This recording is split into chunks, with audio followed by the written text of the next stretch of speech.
Yeah. Hey, you see one screen, right? Yes. Okay. Om.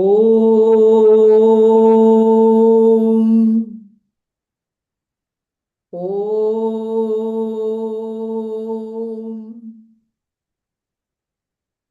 Om.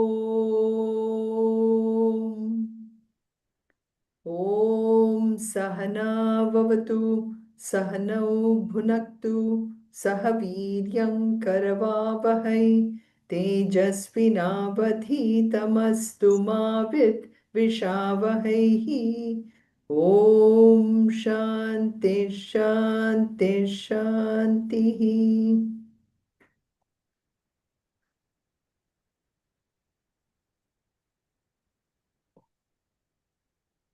Who wants to do?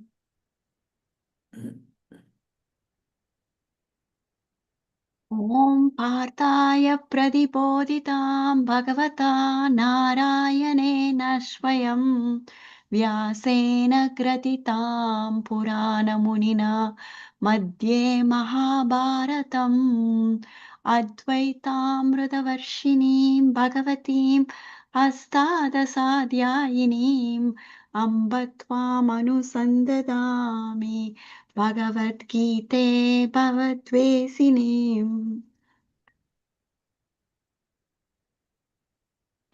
Anyone wants to continue? Yeah. Suvarna? नमोऽस्तु ते व्यासविशालबुद्धे फुल्लारविन्दायतपत्रनेत्र येन त्वया भारततैलपूर्णः प्रज्वालितो ज्ञानमयः प्रदीपः प्रपन्नपारिजाताय स्तोत्रवेत्रैकपाणये ज्ञानमुद्राय कृष्णाय गीतामृतदुहे नमः।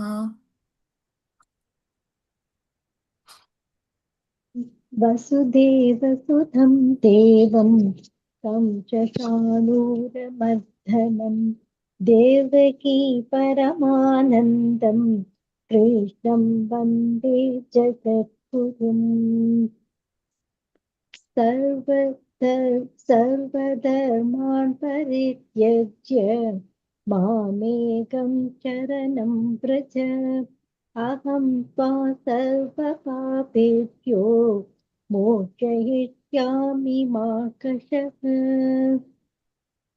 Thank you. Hari Om. We are on the 13th chapter and we are actually starting to look at the 20 values of the jnani.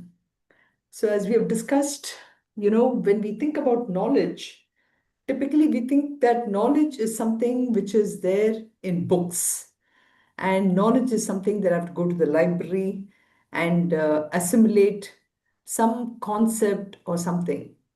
But here in 13th chapter, the way Krishna explains, jnanam is really the means, and each one of these values that he's talking about, they are actually the means to the ultimate knowledge which allows us to realize who I am. So that is what we are looking at in terms of the means for reaching the destination, and that also represents jnanam. And this is really the most important for us to prepare our mind. So when we think about preparing our mind, what does that lead to? Right? So this is the important question we have to ask ourselves. At the end of the day, we all know that we are that absolute Brahman, right? That absolute Brahman, and in the form of this entire, in a form, can be talked about as Ishvara. Now, why are we bringing Brahman and Ishvara? We're bringing Ishvara and not Brahman, because Ishvara really is the totality which we see, which includes all forms and the qualities, everything is at the end of the day Ishvara. Of course, the sattvic amsha of that totality is what we call as the absolute Ishvara. But for the sake of today's discussion, let's think about, we can identify ourselves more with Ishvara because Ishvara is with form. So we as Jiva are also with a form, but how can me as Jiva be equated to Ishvara? Correct? So, what is really the difference between me and Ishvara? So, Jiva we can look at as the contaminated individual. Jiva, we look at ourselves as individuals. We are all, in a sense, we do not allow ourselves to be equated to Ishvara, or we cannot even think that we Ishvara, because we are, in a sense, this contaminated or influenced by so many different qualities within us. And the uncontaminated one is actually Ishvara. If you look at it in a very simplified form, Jiva is a contaminated individual, whereas Ishvara is an absolutely unblemished, uncontaminated person, or Ishvara, we can see. So, is Ishvara really somewhere else? Not really.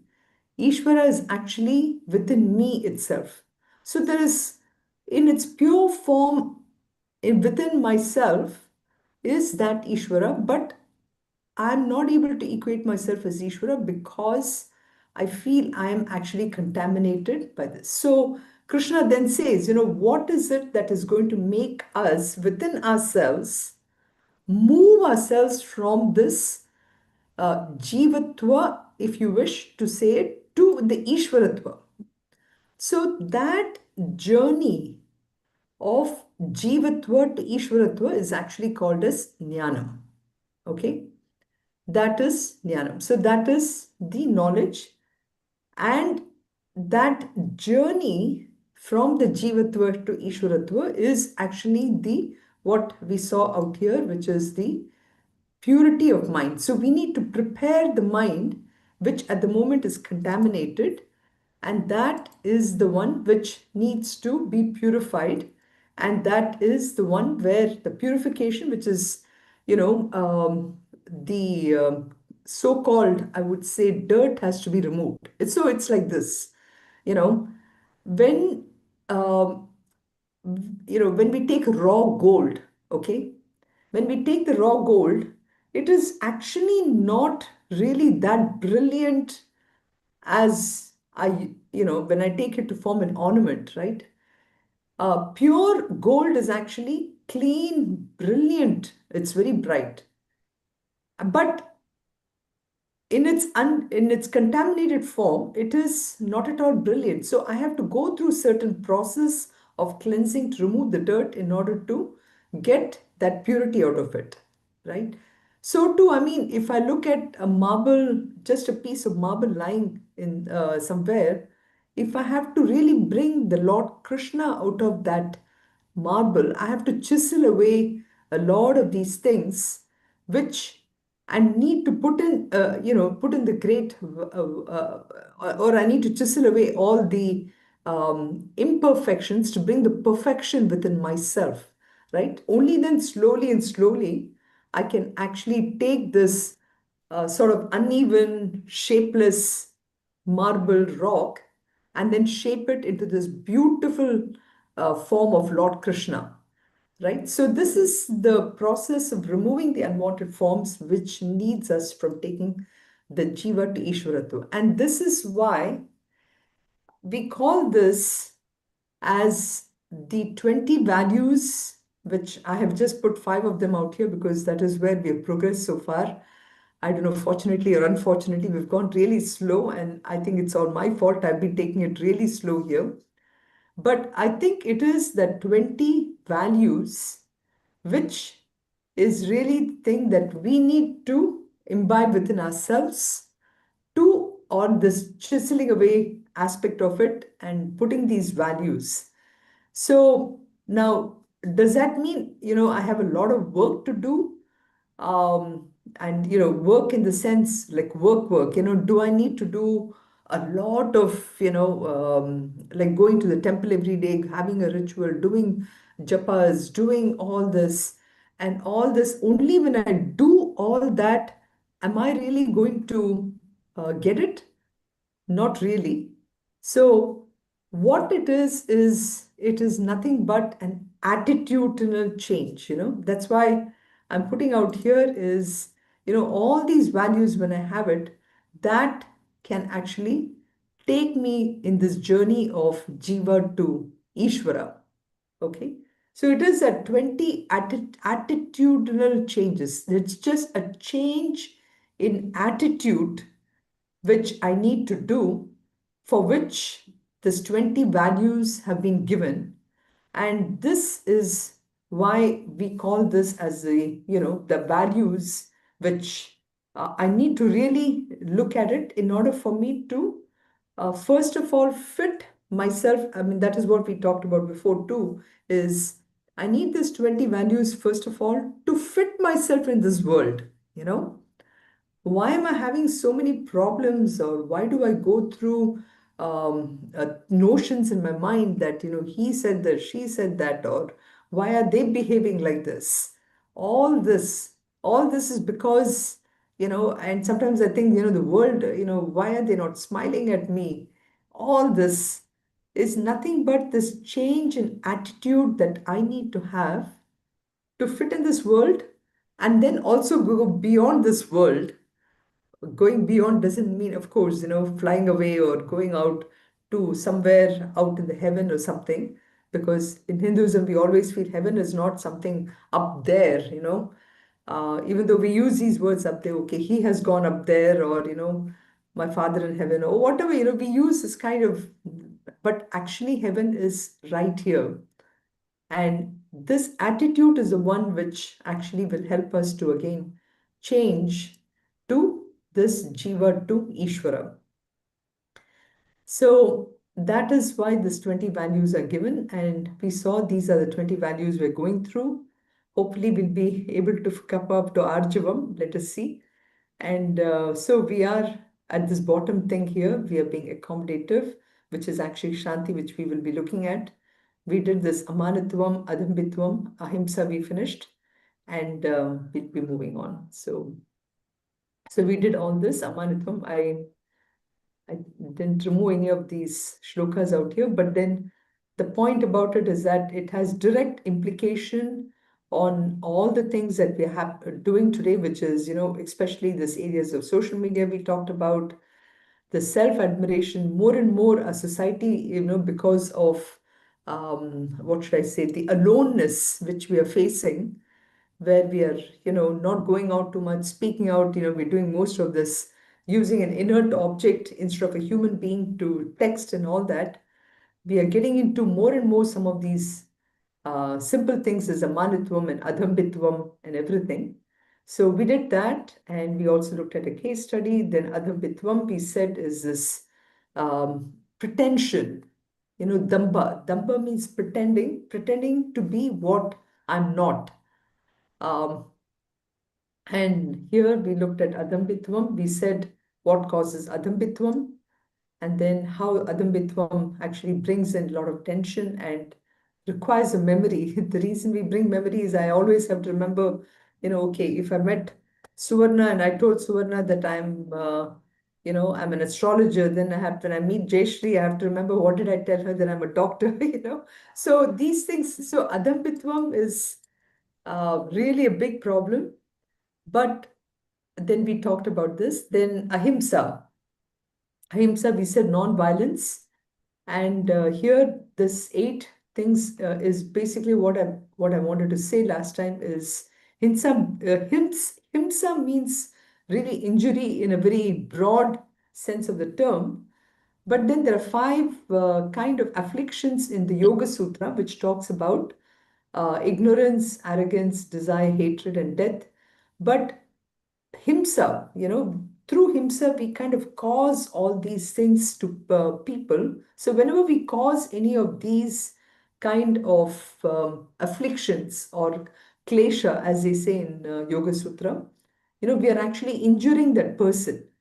So when we do not cause any of this, the opposite. So whenever we are, treating people well, which is with love instead of hatred, and with absolutely nothing expected from them, and I'm loving, not arrogant, all this, then I'm actually exhibiting himsa. So this we do it out of three words, three weapons through kayana, vacha, and manasa. So through words, thoughts, or deeds, and we can cause injury. So we saw this too. And so ahimsa is basically I should not do what I do not, what is not expected others, when I cannot expect others to do for me. So we did ahimsa, psychology, and then we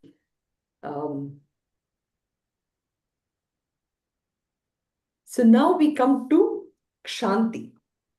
Any questions so far with regard to Amanitvam, Adhambitvam, or or Ahimsa? They all are, if you see, Adhambitvam, Amanitvam, Ahimsa. So now I don't think we have, except for Anahankara, another A will come later on, but right now what we are discussing is Kshanti. So, Kshanti, it is an attitude of forgiveness, which actually comes out of extreme forbearance and tolerance. So, it is actually not very passive. It's like, oh my God, I need to tolerate the situation. The weather is like this. What can I do right now? It's snowing like crazy. Whereas you in India, it's so nice and cool. Actually, it's really beautiful in Chennai. It's February and still very cool, mild. Um, no fan is needed also. No fan, no, of course, no AC at all. So this is a beautiful quality, which is, it is actually a quality of accommodation. Okay, accommodation, not as in living accommodation, but I accommodate. I accommodate everybody in my life. You know, so it's one thing to say that, I accommodate somebody who I do not even know. Okay. Like it's much easier, for example, I mean, I still remember when I was in Germany, my friends, used to tell me, oh, in US, everybody say they're very friendly to each other, but are they really friendly? So when I walk on the street, everybody says hi, you know, but are they really that close? They used to ask me about this. Whereas in Germany, you don't see that when you cross somebody in the roads, it's not as if they will say hi to you. So it's like, why should I say hi to you? Do I really know you? Uh, but anyway, the point I'm coming to here is Shanti is that ability to accommodate anyone and everyone in our life, even the worst enemy who I have. If I can have that ability to forbear or tolerate in my life, it's a beautiful quality from that. So there is a lot of things embedded in Shanti that way. It is an attitude of forgiveness, an immediate forgiveness. Somebody was really mad at me, and I'm like, it's not holding on to that. So that is, it's like a mother with your child. The child can be kicking in the womb, or child can be even after, five, up to 5 or 10, you allow the child to rant and everything, but you don't, you try to correct them, but you don't say that, no, I hate you or whatever, you don't say that. So if I can take that quality which is exhibited for a mother with a child, so it is that. It can also be looked at something where, it's a mental resistance to any kind of, uh, I would say, when my expectations are not fulfilled by somebody. So when I get hurt, my immediate response is to give back, right? So this is where ahimsa and kshanti, they actually go together. suppose somebody really hurts me with some words, and I want to just give back, I want to lash out, or I keep that in mind, and later when I respond, So, Shanti is that even when somebody is mad at me or somebody is throwing insults or whatever, I look at that person and say that, oh, power. He or she doesn't know what they are talking about. So, it is sort of developing a mental immunity, total mental immunity in such a way that nobody is capable of developing or of disturbing my mind, and I am who I am, equanimous, no matter what, you know. See, the weather we can kind of tolerate. Of course, you can wear your layers and everything, but it's that same layers of immunity I need to put on when I'm going out. So that is really what Shanti is all about. So, um, I cheerfully accept all the things around me at all the times. I really give up any kind of expectation or demand that the other person should change. So, I mean, and when everyone is good to me, I'm fine. But how do I really accept somebody that who is mean to me, or somebody who is all the time mean, and yet I have to accept that person equally as somebody who really loves me? How can I do that? So that is what Kshanti is. And why do we need to have it? Because we have to recognize that there is just no way possible that all the people will have the qualities that I like. I want them to have those qualities, so I'm friendly with that person. So, but then why should I expect this? Isn't the other person also may not, won't the other person also expect the same from me? So S- so no one is going to find me very attractive or likable. So we never pay attention to that aspect, right? So we always say it is that person is mean to me, I don't like you. But do I ever say, is that person liking me? Can we turn that thing the other way around? So that is the whole idea, is people are different completely, and I need to accept it. And I need to have that accommodative spirit in myself. And I should be willing to change for that purpose. So that accommodative spirit is what we call this again an attitudinal change. So, and this especially, of course, is needed whenever, if I can, I can make a mental note of the people with whom I don't get along. So that is what Shanti is. And for Shanti to happen, I need to lower my expectations. Okay. So we tend to create an image of the person with whom we are interacting, and we expect that person to behave that person to behave the same all the time. We expect people all people to behave towards me in a certain way, and we expect the situation to be the same all the time. So three things, right? So we expect situations to be the same all the time. We expect all the people to be the same all the time.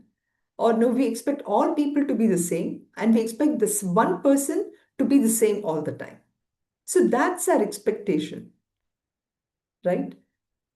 So, and Kshanti is that ability to be equanimous no matter what in all these three clear things. It's actually very, like I said earlier, it's very easy to be accommodative of somebody who is not known to me at all. And like I said, a complete stranger, a neighbor, all that. such a person will not disappoint me. But it's these people with whom I'm very, very close.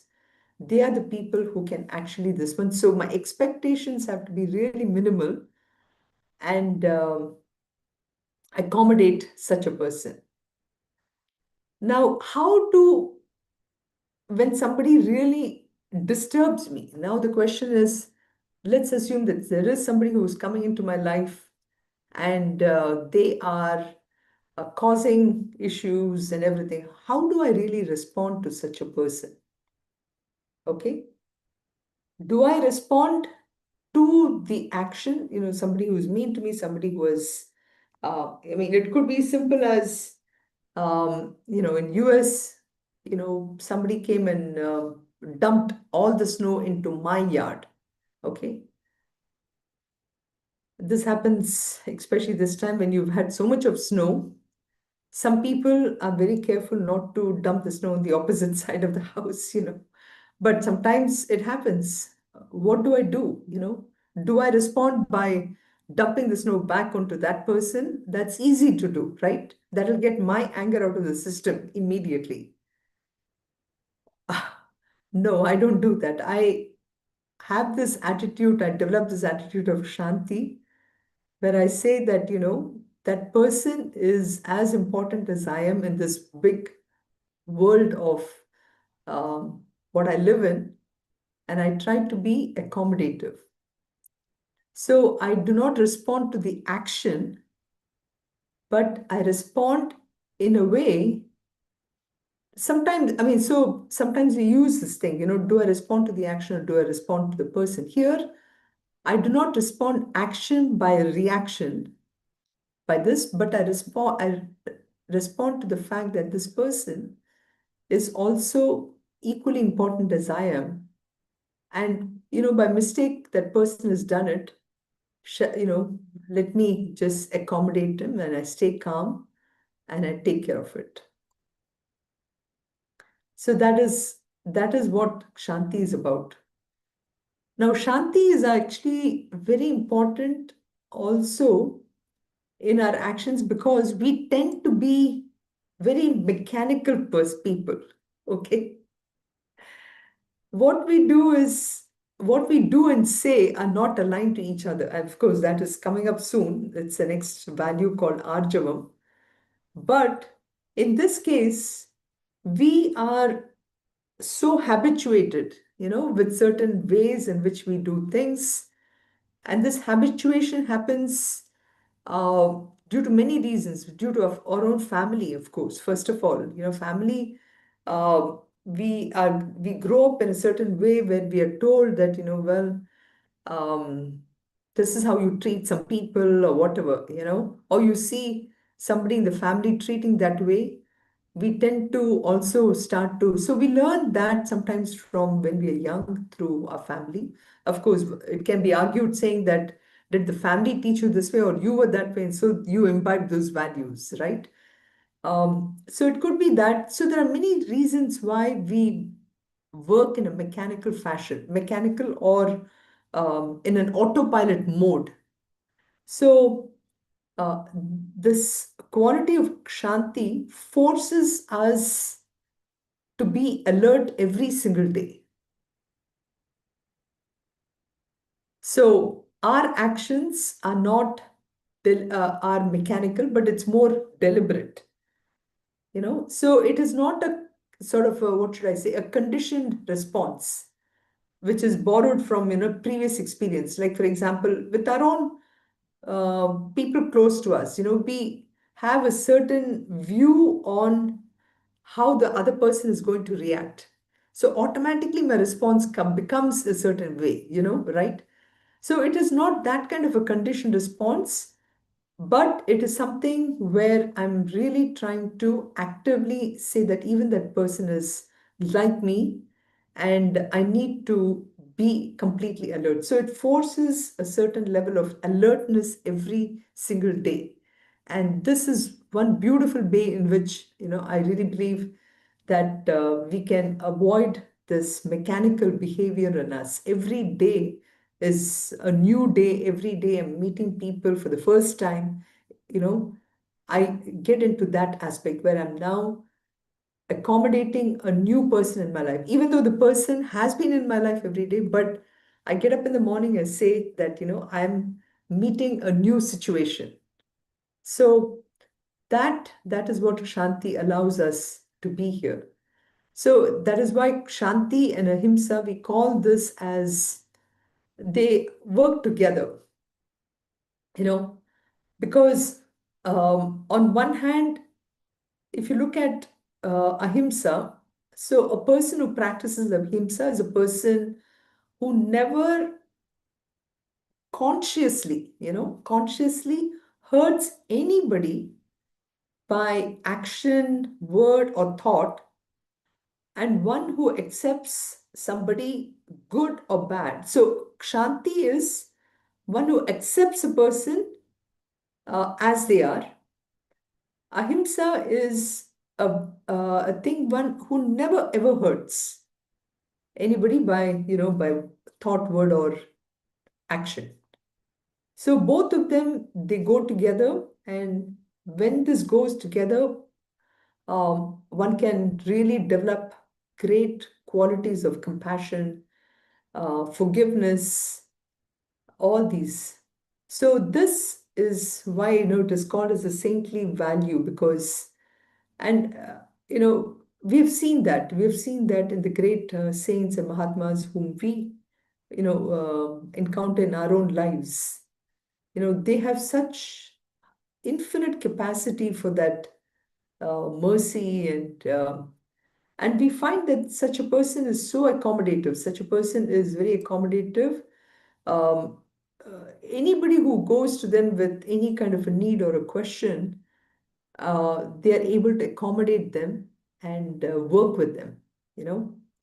So this attitude of Shanti really expands one's heart to accommodate more and more people, and it accommodates all kind of circumstances, and there is absolutely no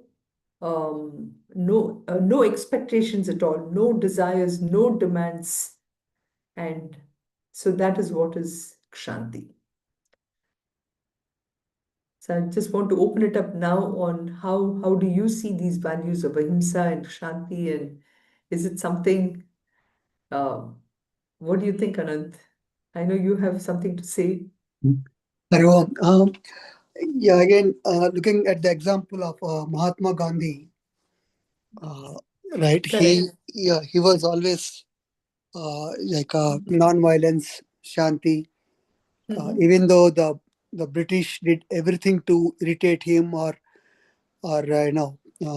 make him angry, or even even though with all the violence they were doing.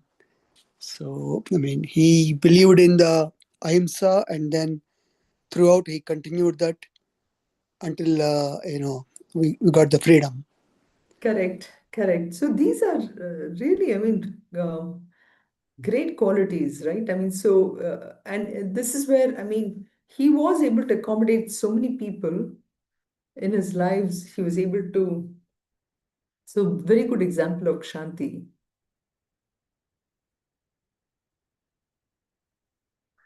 And it's a great leadership quality too, when you're leading a big group, and when you are accommodative of people of different levels and everything, one listens to a problem and one can really come up with a solution, because we are very accepting, we are accommodative. Our mind is not immediately colored with a certain quality or a certain prejudice or perception. So in that sense, both, and automatically, so when we practice Kshanti, Ahimsa also probably comes very naturally.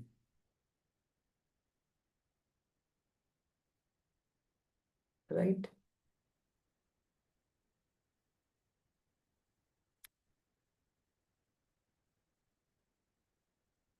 But how, I mean, what do you think? How easy is it to practice?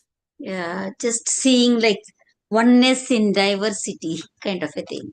Exactly, Yeah. exactly. It is oneness, seeing that oneness and diversity. If I can extend that oneness that I see within my family, that expansion of who me as a family is, right? If I, today, if I can accept my own parents, my own husband, my own children, and all of them, and then I expand to everybody saying that they're also my own brothers, sisters, everybody, then it becomes so much more easier.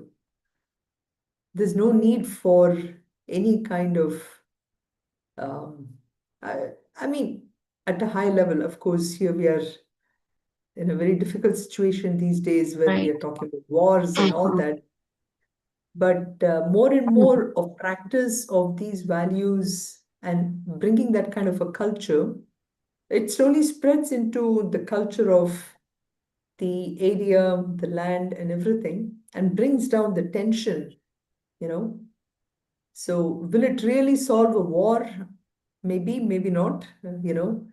but at least within our circles, closer circles, as I start to practice, there will be a change, there will be a transformation.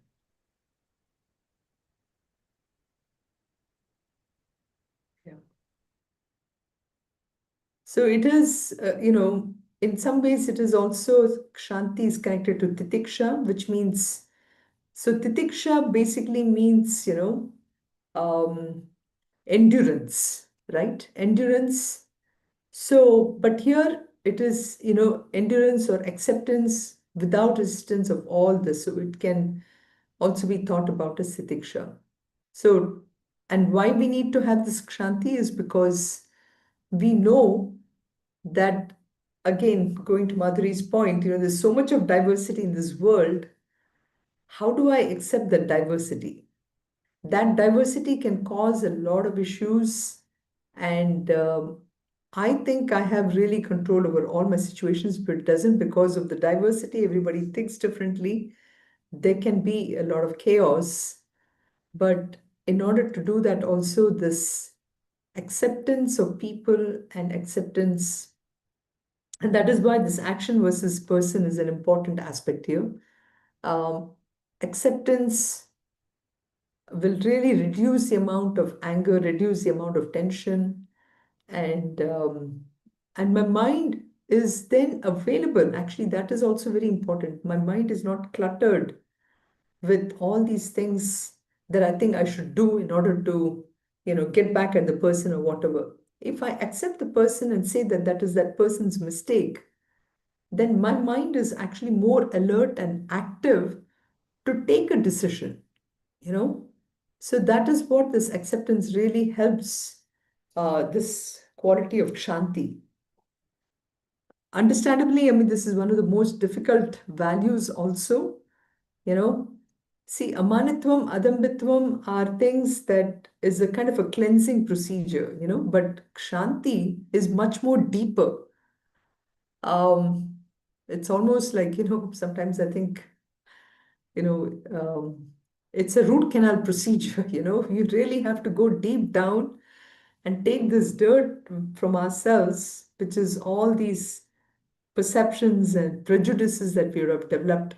So it is removal of all that and being able to accept. So, and here, this, I brought this Panchamrit Shloka, one of them, the sixth chapter.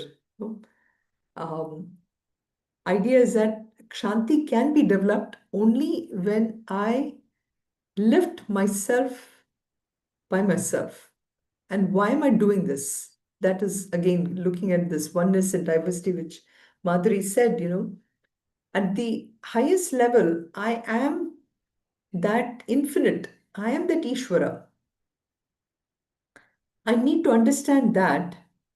And I need to recognize that the thing that is stopping me or the thing which is blocking me from becoming that Ishvara is all these prejudices and everything. So only I can understand that I have these prejudices and these misconceptions about people, misconceptions about situations, you know, and we tend to hold on to that for so long. We don't realize that things will change dramatically too, and we've seen this happening. Sometimes, you look at, um, like, even I still remember when we were in US, there would be a day when there'd be so much amount of snow outside. And you think, oh my God, how is this mountain of snow really going to stop? Is it going to stop snowing, or is this going to clear up? But within a day, you have all these snow trucks moving around, and again, the road becomes so clean and you're able to move like any other day. So too, within ourselves, we have that capacity to know that nothing is permanent. Everything is constantly changing. So if I have that understanding within myself, Shanti becomes easier, and I can actually lift myself from the place where I am with all these negative qualities and everything to a much, much more positive state, to that infinite state. So, Udare dat manatmanam, natmanam avasadhyet. Atme vihyatmano. So I myself can do it, and that is the whole idea behind it. So we need to have a lot of patience in this regard. Yeah, what is that? Sunitha, it is like rise above the situation, right? In first, you explained about the Jiva and Ishvara, Ishvara. right? Jiva Correct. is only conditional and limited. Correct. Ishvara is all pervading. So we Correct. have to rise above That's with the right. little pity or things. So Correct. we can Exactly. accept everything like, yeah. Yeah. Thank you. Very Exactly. I keep thinking I'm that small wave in that ocean, but I'm actually the ocean. I am that big. I am that huge. If I think I'm that small wave, I will always be I'm jealous of the bigger wave, you know. And I don't realize that that bigger wave was a small wave at some point, or I have the capacity to become the big wave because I always identify myself with a small wave. But if I think I'm that whole ocean and all these waves are in me, then who am I afraid of? Right?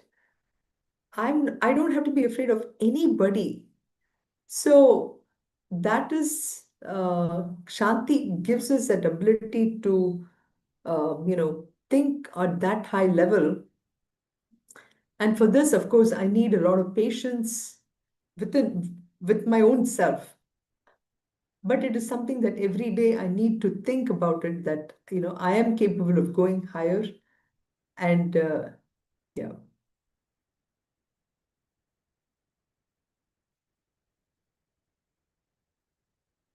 So now coming to what Arjavam is. So Arjavam basically, in a very simple way, is that it is straightforwardness, you know. So it is straightforwardness, and it's completely devoid of any kind of deviation from how I can lead a pure life. So it is, in a sense, an absence of any kind of crookedness, it's straightforward. So it is actually derived from this root called Riju, which is the root of the word Arjuna. In Arjuna, so Arjavam, Arjuna, okay, they come from the same root, which is Riju, which is means straightforward, So when do we exhibit this quality? So this quality, we exhibit, or it is reflected when what I say is completely aligned with how I'm acting. How I'm acting in the world, What I say, what my actions, they're all completely aligned. I still remember when I was in US, when I was working for one of the companies, one of my colleagues had, as part of a signature line, uh, doing the right things even when nobody is looking. That was some form of a quote. I don't remember the entire quote, but it is doing the right things even when somebody is not looking. A simple example again from, I remember in Germany, for example, and this is, of course, more than 25, 30 years ago, I think. I used to be really amazed where, it used to be like 10 p.m. in the night, and you're trying to cross the road, and there are no cars going at all, okay? But people will still stand and wait for the walking sign come up and only then walk, you know. Um, I think I was just, of course, fresh from India, going to US, and then been to Germany. It really made a big impact on me, actually. I still remember that. So doing the right things when nobody's looking, or when whatever I say, whatever I act, it's in line. So this is a quality that we see in children, right? Children are like that. You tell them something, they do it, and if we, divert from it, they are the first person to question. So again, this is also the three levels: Kayika, Vachika, and Manasa. At the mind, at the action, and the words. So literally, our personality. We have our physical self. The other one is, it starts with the thoughts, right? So the thought level, and then I say it, and then I act it out. So thought, word, and deed, just like ahimsa. In all this, when I'm completely aligned, that is what is arjavam.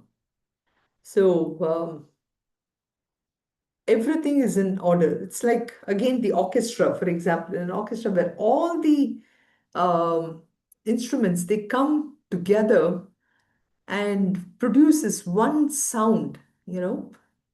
So like that, arjavam is when whatever I do, whatever I say, whatever I think, they're all in order. So that is really order, arjavam. And essentially what we call this is an alignment.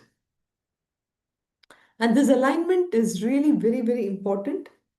If this alignment is not there, that's when we have this, what we call as stress and strain. And so to be, simple things, of course, we all do this. I say that I am definitely going to exercise today. Okay, I say it, but to whom am I saying it? I'm saying it for my own self, but I don't do it. You know, straight away, Arjavam, I'm not doing this for my own self. So Arjavam is really all about alignment, and this alignment is, of course, very important. And alignment is very important because, like I said, it is ultimately the idea of being being completely in sync with everything what I do. So it's simple value, but nevertheless profound in its import on us trying to reflect and worry about, why am I not practicing this? What is it that is preventing me from not being aligned in my thought, word, and deed? It could be so many different things. What do you think? I mean, what do you think are the reasons why this doesn't happen, the alignment in thought, word, and deed?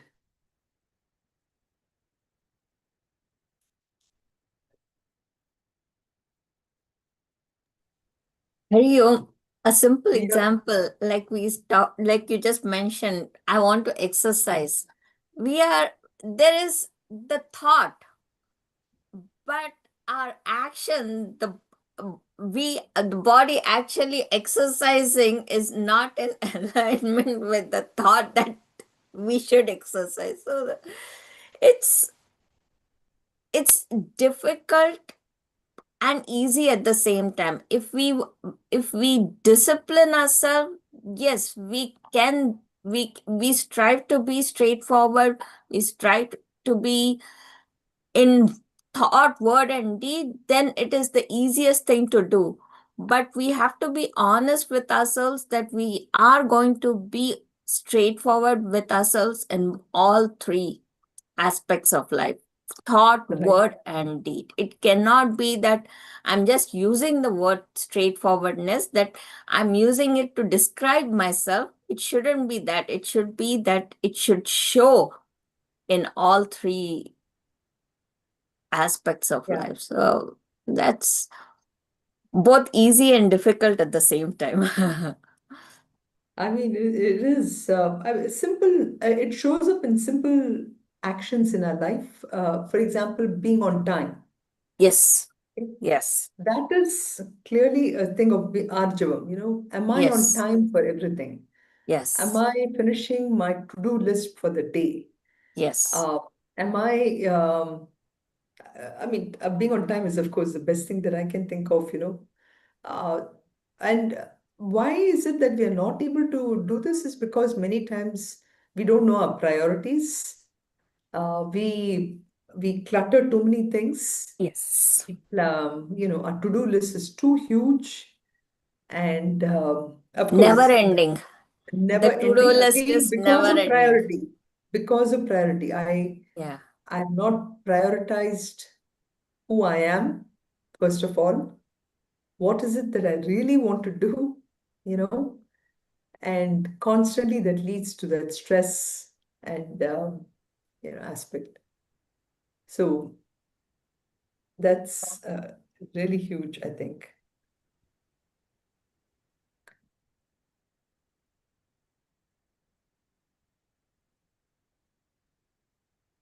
Anant, you have something to say on these?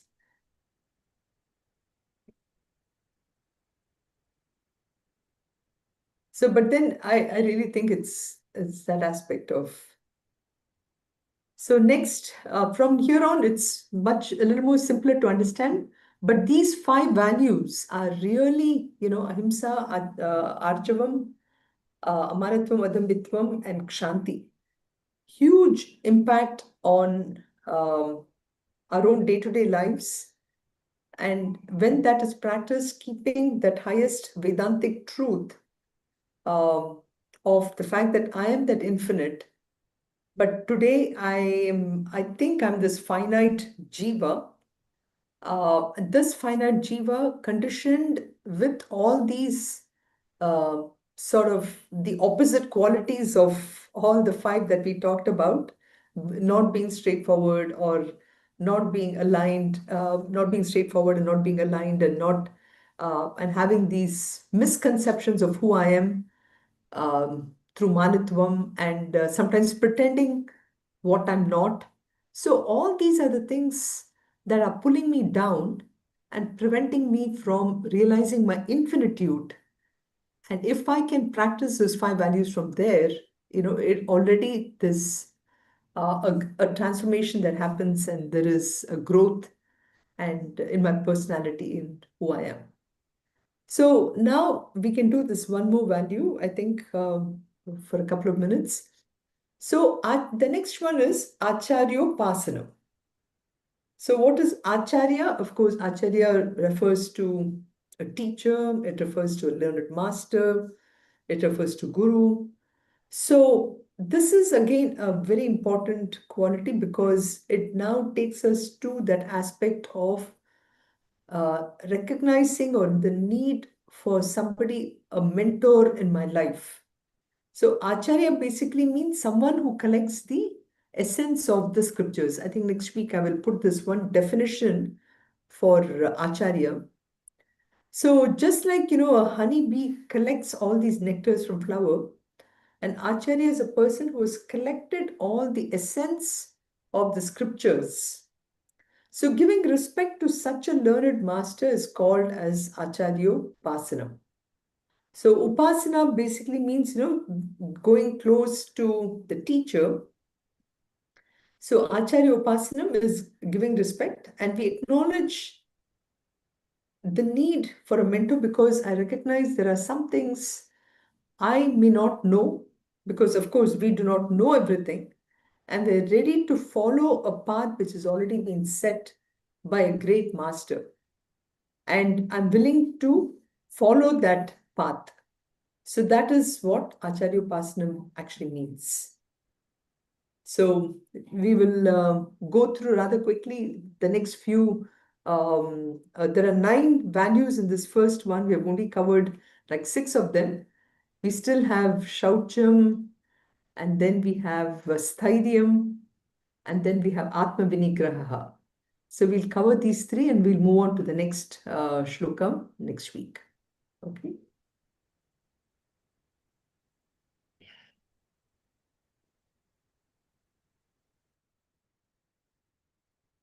सर्वे भवन्तु सुखिनः सर्वे सन्तु निरामयाः सर्वे भद्राणि पश्यन्तु मा कश्चित् दुःखभाग् भवेत् ॐ शान्ति शान्ति शान्तिः ॐ पूर्णमदः पूर्णमिदं पूर्णात् पूर्णमुदच्यते पूर्णस्य पूर्णमादाय पूर्णमेवावशिष्यते ॐ शान्ति शान्ति शान्तिः हरिः ॐ श्री गुरुभ्यो नमः हरिः ॐ